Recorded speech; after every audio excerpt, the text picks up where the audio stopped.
Uno munsi rero bazaniye impanuro y'umwaka. Impanuro y'umwaka rero y'uno mwaka shaka ndabahanura. Urabona muri ino misi surtout na cyane cyane twebwe abajene. Ubuzima buriko buragenda kandi birakenewe ko turya ubuzima.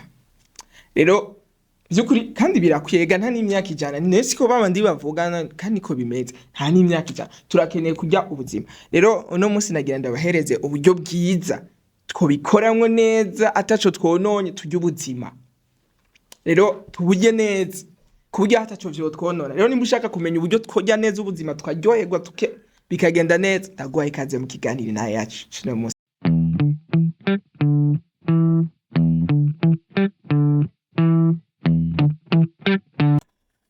Ego ndabaramukije mwese nizera ko mugwe neza. Mu kiganiro intaye yacu cino munsi tugira tuyage twiyaga ku buryo tuvugana ko uburyo burya ubuzima neza. Ariko kurya ubuzima burya ubuzima baraburya canke nibwo burya abantu. Ico naco ni ikintu dushaka kwiyumvira. Kurya ubuzima iryo ni jambo kenshi abantu bakunda kuvuga na cane cane iyo atavyizigira. Hari nk'umuntu yaririmbye ngo kulalaha ungari muzima. Niko yabivuze ngo mukaburi nta buzima buhari. Byukuri niko yabibona kuko niyo yari karaje. Ariko kandi reka turabica ijambo ry'Imana rivuga. Ijambo ry'Imana ritubwira ko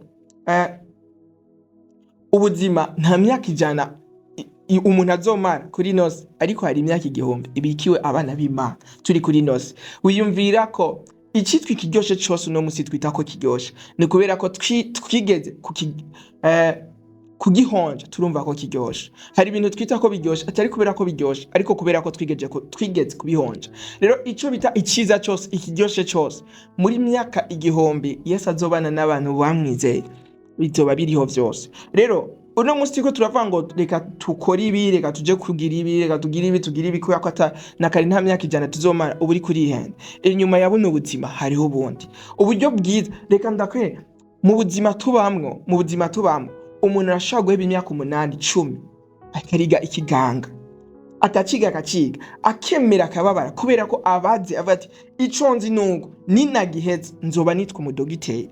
Niko yiga niko ashira mu mutwe. Rero natwe tuvuze ngo reka tujye ubuzima na kare nta myaka ijana tubaye turiko turiyenda ahubwo tuba turiko novuga ati ubuzima bwa buriko buraturya kuko inyuma y'ubwo buzima uri kuragerageza wiyumvira kuri kurajya uzotugira ingorane kuko ubuzima bwawe buzoca buhagarara. Ariko inyuma yaho hamwe wohereza ubuzima bwawe Yesu akabuganza ukavuga ati Yesu ubuzima bwanje ntibubaho, nta buzima mfise bwo kurya, ubuzima bwanje bwose n'ubwawe, bukoresha ico ushaka. Yesu akabukoresha ico ushaka, uzobaho imyaka myinshi kandi uzobaho wishimye. Ijambo ry'Imana rivuga ngo ku ngoma ya Mesiya hazobaho amahoro. Uno munsi ego urashobora kuryoherwa. Ndibaza nubibaza ko amaze kuryoherwa igihe cose ahejeje kuryoherwa umubabaro umunezero wiwe wama novuga ati wama uhindagurika, urahinduka no musurabo umunezero ejo ukaba umubabaro.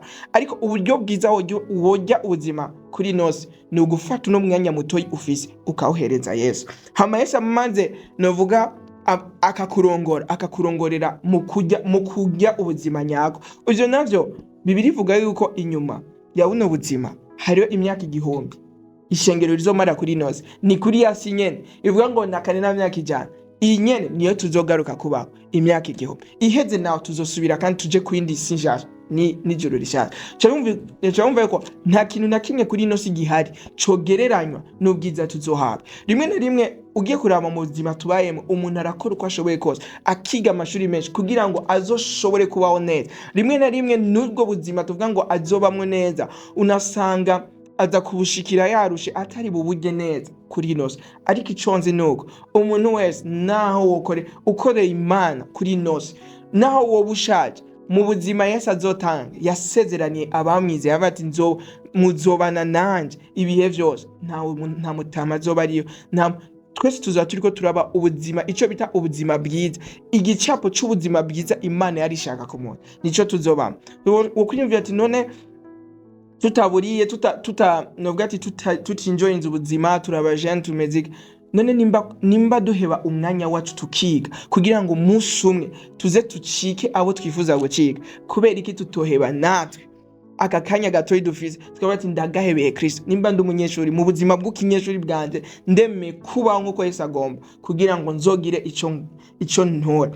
Pawulo yaranditse mu Bifilipi igice cya 3 ku murongo w'indwi avuga ngo ivyahora bimbera inyungu sigaye ndavyiyumvira nk'ubuhombe kubw'ikibirenge. Sigura ngo yarafashe cya kindi yahora yitaye ubuzima, cya kindi yahora yitaye ko kiryoshe, aracita ishano, acitaye ko kitabereye kugira ngo azoshobore kuronka ubundi bwiza, ubwiza budasanzwe, ubwiza bw'amahoro, ubwiza burengeye uko yahora yiyumvira, ubwiza utazi ikintu bita umubabaro. Uno munsi nawe ushobora kuryoherwa, uno munsi umubabaro wamaho, uno munsi urashobora kuba uryohewe. Ahantu honyine maze kubona habaho umunezero wuzuye ni muri Yesu Kristo. Usivye Petero rero niwe yabwiye Yesu ati, Yesu none twaragukwirikiye tuzohabwa iki? Yesu arambwira ati, si kuri ino si gusa ariko n'inyuma y'ino si hariho ubuzima.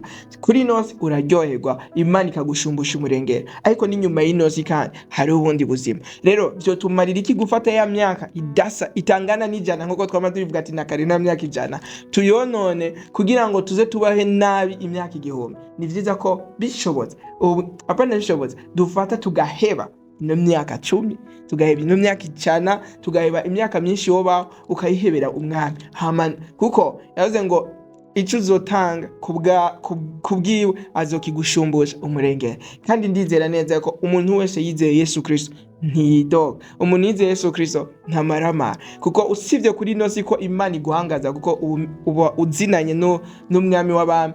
Usivye n'ivyo n'inyuma yabona ubuzima burabandana. Rero ntituri muri babandi bavuga ngo reka turye ubuzima, ngo nakarufuye nta buzima.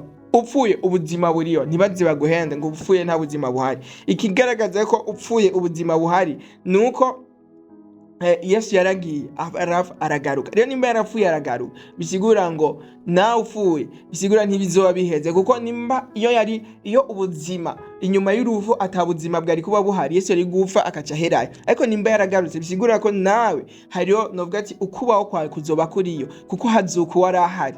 Rero ndabashimiye ku kiganiro yacu mwaduhaye ko akanya kugira ngo dushoboye kuyaga kuri uno munsi, kandi nizera ko muriko murafasha. Ikiganiro yacu kirushirizaho kutwubaka. Uno munsi twako turayaga uburyo bwiza bwo kujya ubuzima ushaka kuburya uburira muri Yesu. Fata ubuzima bwawe ubushire muri Yesu, uca wunguka, niyo wunguka. Ahandi hose ubushira ngo uriko uraburya buzoba buriko burakurya, kandi uzokwisanga wataye intumbero. Mwarahezagiwe cyane.